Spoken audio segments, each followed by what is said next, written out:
do we know from these leaked documents so far? So the documents give us this really interesting internal picture in a way we really haven't seen before of how these decisions are made and the difference between how they're discussed internally and how the company explains them externally. Internally, they're saying we need to cut off any apps that could potentially be competitive from our services, from our advertising, from our developer tools. Externally, they're going out and saying, we really need to increase the privacy of our platform, and so we don't want these third parties to have access to this data. So it's really interesting looking at these discussions, because one thing that really stands out in these documents is how competitive they thought messaging apps were. And they cut off WeChat, Line, Kakao, 3 Asian messaging apps from using Facebook for advertising. This was just a year before they ended up acquiring WhatsApp for $19 billion. It ended up being $22 billion. That's something that regulators are going to be extremely interested in when they develop their antitrust probes into Facebook. And to get that regulator perspective, Ben, walk me through how this further complicates Facebook's relationship with DC. Well, I think Sarah's exactly right. Those sorts of considerations, how did you view messaging apps? How are you evaluating them? Are exactly the kinds of things that the FTC is going to be looking at.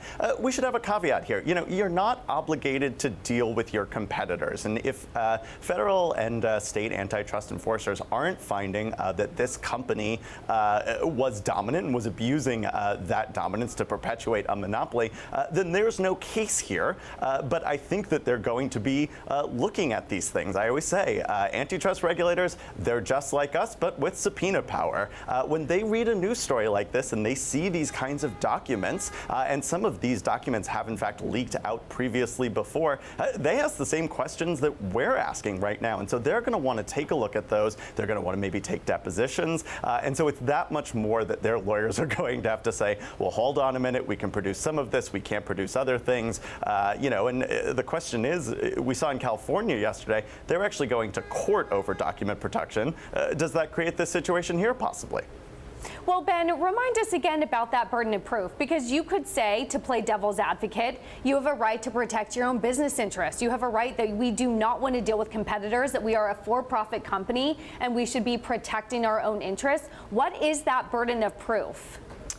Right, exactly. I mean, spinning is not against the law. The federal antitrust regulators, the Federal Trade Commission, is going to be doing a rigorous economic analysis. What happens when Facebook makes a particular business decision? Where do consumers go? What do competitors do? How much of the market share do they actually have?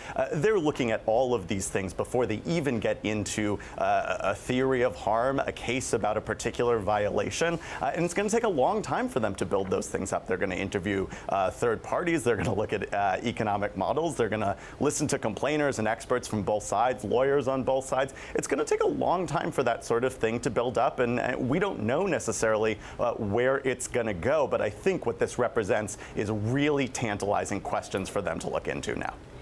And Sarah, this is further complicated by the fact that this feels like an anti-competitive, an antitrust issue, but they're also publicly touting data privacy. So this is an antitrust issue, not a data privacy issue, correct? Well, it's a little bit of both, because as you know, when Facebook cut off developers' access to data from users' friends, they did it only for certain developers. They whitelisted other developers. That's one of the problems at the heart of this lawsuit that got leaked.